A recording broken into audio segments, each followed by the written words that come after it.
Hi. So, sitting outside of work again. It's another Friday evening. Obviously, I'm stuck where I am until I'm no longer stuck here. And I'm trying to work on that.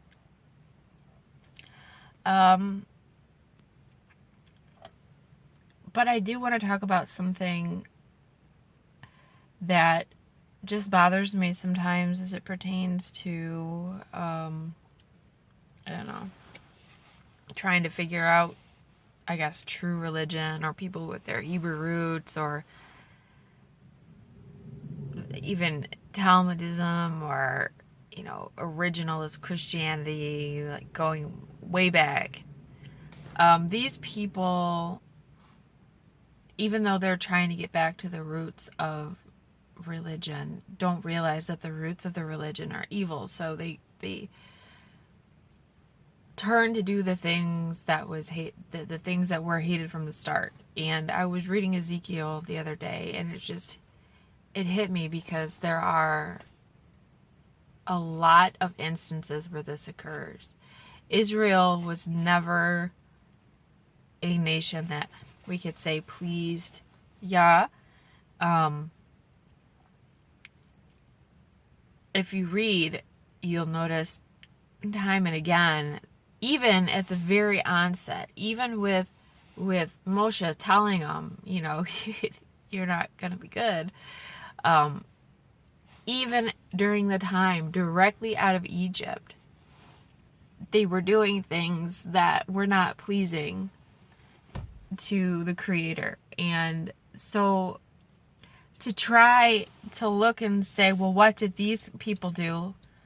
Let's do what these people did, or else we're not authentic, is sort of ridiculous. And this comes about because when you read the Torah and when you read the prophets and you try to figure out what it is that you're supposed to be doing, it's hard because you don't have a culture in which a lot of these things occur anymore. Where you don't have a priesthood, you don't have a temple, you don't have any of these things that occur. But when you look at it and you think about, well, what were they doing? Let's do that.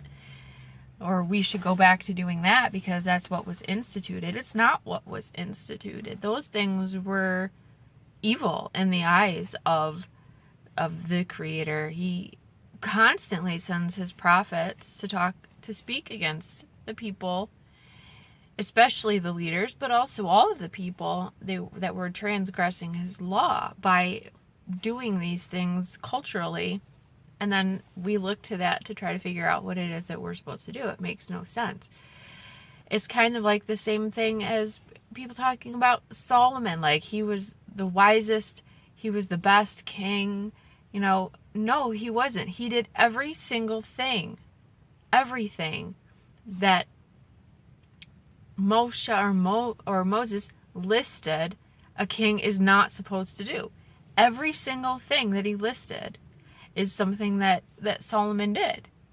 So why do we look to Solomon like, oh, that is like the golden age of Israel? It's not the golden age. It's the age of destruction because of his transgressions against God. And that's not wise. Wisdom is not transgression against God. But people look at it and they get it all mixed up and they think, well, this is what we should do because this is what he did. This very same thing with the temple. Well, he built a temple, so that's what we should do. Maybe it's not. Maybe if you listened to what he said, look at what he told David. He said, I will build my house. So it's just this idea that in order to figure out what it is that we're supposed to be doing, that we should look to what the Israelites were doing back in the day, because the things that they were doing were causing anger and destruction. They were adulterous whores as a nation. I mean, that's... Why would you want to go to that? Why would you look at that? So although it's hard to try to figure out on your own, it is sort of like being a baby in a field.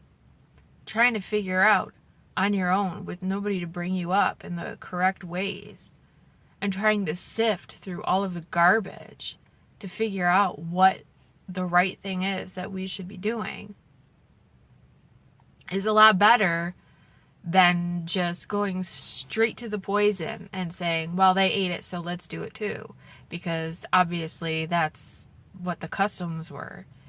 That custom, that society, that culture was even more wicked than the nations around it. So, not something that I think we should be striving for. And that's all I have to say today.